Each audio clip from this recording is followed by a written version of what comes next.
is Seth Rudetsky, and I'm here with Keala. Settle. Oh, hi. Hey. Okay, Tony nominee for Hands on a Hard Body, brava. However, now Les Mis playing the bitchy-ass Madame Thenardier. First thing Keala told me is that she was not familiar really with the score. Well, you were sort of familiar with the score, but you just weren't, you didn't have it memorized. There were a couple songs I knew at karaoke bars, and that was the potty break of karaoke. It's like if somebody got up and sang, you know, On My Own in No Man's Land, Kansas, it was like, well, it's time to pee. And then come back in and wait, so it wasn't even like you would sing them? No. But just this, I didn't even know the words, but the second you hear, dun, dun, dun, dun, dun, you're all, well, it's time to go to the bathroom and then just come back. I didn't even know the words. What she means, Mr. McIntosh, is she's a big fan of the show. Song. I didn't know it. Wait, I didn't know! Yeah. Yeah, no, I didn't This is like that. Found it. The point is, she said that it began like opera, where when you show up for first day rehearsal, you're apparently supposed to have the whole score memorized, but no one told you. Am I correct in my assumption? Yeah, you are. We showed up, and the rest of the company knew the show, except the leads. And so we all sat in the back and went, well, this may be our last day at work. So Keala was like, here's all I knew about the end of the day. At the end of the day, I don't know all the lyrics. At the end of the day, I'm still trying. Okay, but they're literally going through it. So, okay, so the ensemble's reaction was they're like, oh, we'll help you. No. It was not. What was their reaction? It was, well, we'll sing the song again. So we were like, well, we just kind of like whispered underneath and kept just quickly turning pages. Why didn't nobody plink out the notes and be like, here's how it goes? Because it's such a popular show, I think, and because probably 5/8 of the company that they had hired had already done it before. And we were the 1% that didn't know everything, so we kind of, but thank the Lord we have like, you know, sight singing skills and can actually point it out. Regardless, Keala said that the entire company was glaring at the leads, and Keala, as you termed it, musical bullying. Or Broadway bullying. Be Right. squared. Well, let's be real. But the point is, it's all good. It actually it gets better. It does. .com. Turns out. My point is, I thought Keala was mozzing as Madame Thenardier because she decided to opt up the octave. So I want to just first show you an example of what Keala does in the show. I was riveted in the audience. By the way, am I the only person that's noticed that? I texted you immediately during the show, and I was like, brava, up the octave. No, you were the first person that actually used the proper nomenclature of saying up the octave. Okay. Everybody else would go, oh my gosh, you sang so high. But you literally said, you took it up the octave, and I went, yes! Thank you. Okay, the musician of the century. So here's what she actually sings in the show. What a cruel trick. 5, 6, 7. What a cruel trick of nature. Let it be with such a louse. God knows how it lasted living with this master in the house. Lily up the octave. 8 shows a week.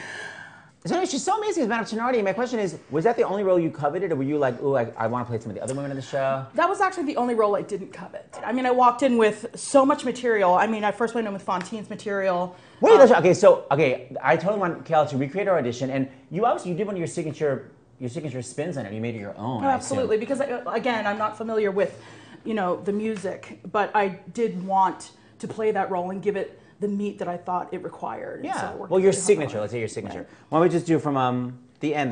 Now life has killed. Absolutely. Now life has killed a dream.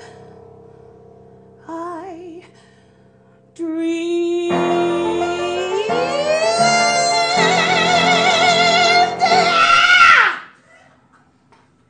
Yeah. Now do a callback. Nothing. All right. Well, what about like ingenue? Have you ever do an ingenue? Well, I guess Trace was an ingenue. Would you want to be an ingenue? Really? That's kind of it's an obvious. I am an ingenue.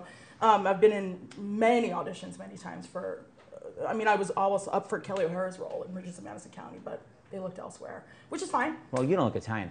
What about, why don't we try, let's hear what your Cosette audition was, because I literally happen to have Cosette. Oh, sure. Right here. And I worked really hard on that because I know that they wanted kind of like a higher pitched timbre in that. So. And also Marius, he has to find you. Absolutely. He's got to find you. And I don't want him to be looking all over the stage because he can't see me, he can't hear me, so I had to work really hard on that. Make it clear where you are. Oh, for sure. What about, in my life I'm no longer alone?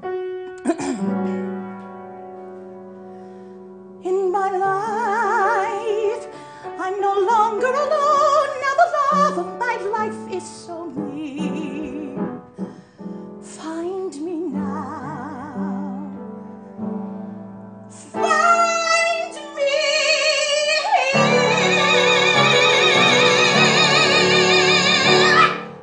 up the octave makes sense. Nothing. And He again, can't find you if you're whispering. it doesn't matter. They didn't. They just pushed You made the me final three. aside. Final three. You didn't make the final three? No. All right.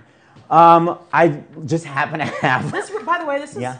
really gut wrenching for me. This is. No, I really, know really to make you go deep. through it don't wanna again, but I go think here, my but audience needs to know how unfair it is. Casting is unfair. It's fine. It's fine. I think why don't we just do? Because you did tell me you went in for Eponine, and Well. I think 'cause we happen to have a guy. Why don't we have this? We have a guy here. Why don't we have him play Marius, and you could just do the end of the scene where you're kind of in his arms. This guy here. So this is my friend Roberto. Close. Okay, so why don't you do the ending scene where she's dying? Just kind of hold her in your arms on the floor. So just kind of cradle. So okay, I'll just do the death scene. With the show? I'll pause it. Just Okay. on the floor, please. It's fine. Good ear. It's a good ear. This is awkward. I've never met him before. It doesn't matter. He's non-equity. Just don't worry about it. So you on the floor, sir. You're the reader, and so why don't you, Keala, just and you will keep me close. That really, and I assume you added your signature spin at the audition, right? Yes. Okay. And of course, at the time, the reader that I had knew all of the show, had done it numerous times in dozens of countries. So hopefully, you'll Okay, be you will good. keep me close. No pressure. Here we go. 1, 2, and your death scene. And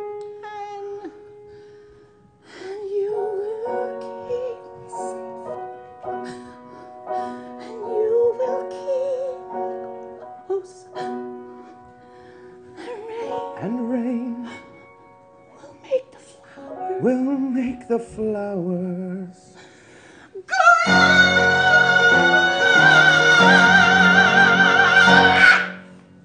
grow.